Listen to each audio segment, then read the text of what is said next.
I'm a very I'm a very high-strung person, and I have so much anxiety from a very young age. We don't know why it happened, but there would be moments when I'd get so anxious that I'd actually make myself physically ill, not as well as mentally. There would be some nights where my thoughts would constantly run and I couldn't sleep.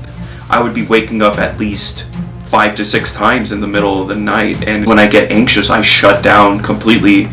All cognitive function just stops. I can't think. I'm just stuck, and I'm just in a panic. It's toxic.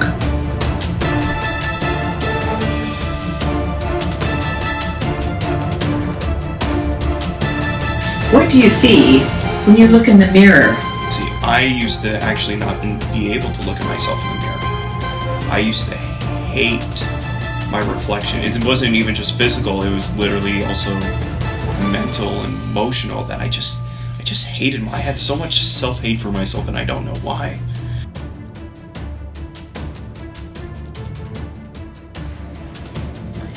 Have you ever felt that you were at a fork in the road in your life, where you had to make a decision about which way am I going to go? There was a time I'd like to call Hell Week, where just one bad thing was happening after another, and my anxiety was constantly increasing.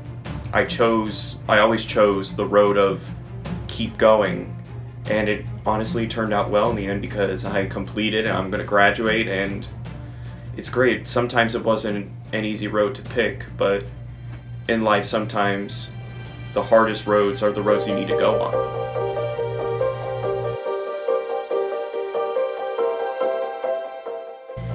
What tools do you use to get through difficult times? I actually had my own music medicine pill created for me.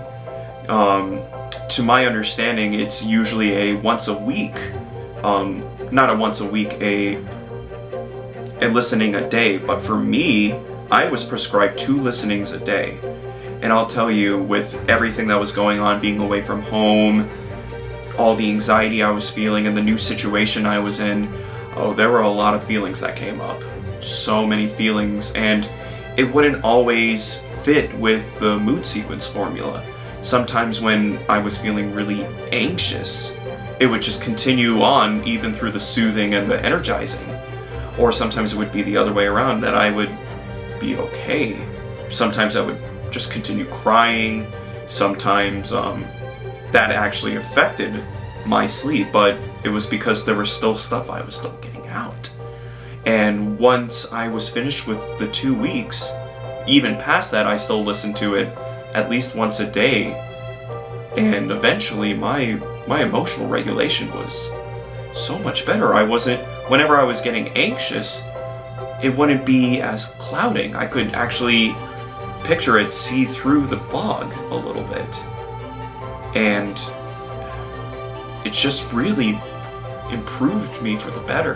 And I'm so thankful that I have a tool like that I can constantly use whenever I'm feeling like that. It even helped me with my sleep, where I was waking up 5 times. I was waking up maybe once or twice, and then eventually I slept through the night. It was weird. What about relationships? With relationships, it just helped me accept a little bit more. That I would have a mindset of I'm going to live alone for the rest of my life. I'm going to die alone. There's nobody in this world that loves me like that. And I still have thoughts of like that sometimes, but it's gotten less and less. And the greatest gift that I've gotten through the music medicine pill is that I finally am accepting my humanity. That I'm not a perfect human being. Not that I'm the greatest. It's that I can always be better. But with accepting the humanity, I'm accepting the process and accepting that these things take time, and I'm not going to be cured in 6 months, in a year, 2 years, 5 years. This is an ongoing process. We're never going to be perfect. I'm never going to be perfect. But just acknowledging that has made me more perfect. So that self-love, self-hate has shifted? Oh, absolutely it has. More self-love than anything. You know, I wouldn't even say more self-love. I'd just say more neutrality and acceptance, which I never really got for myself. Out of everybody in my life, I was my toughest critic. And that's where all that self-hate came from, if that makes any sense. But now I really don't have that hard of a time to look myself in the mirror. I feel good about myself, and it's not, there is some self-love, but it's more of a neutral feeling, just I am who I am, and that's it.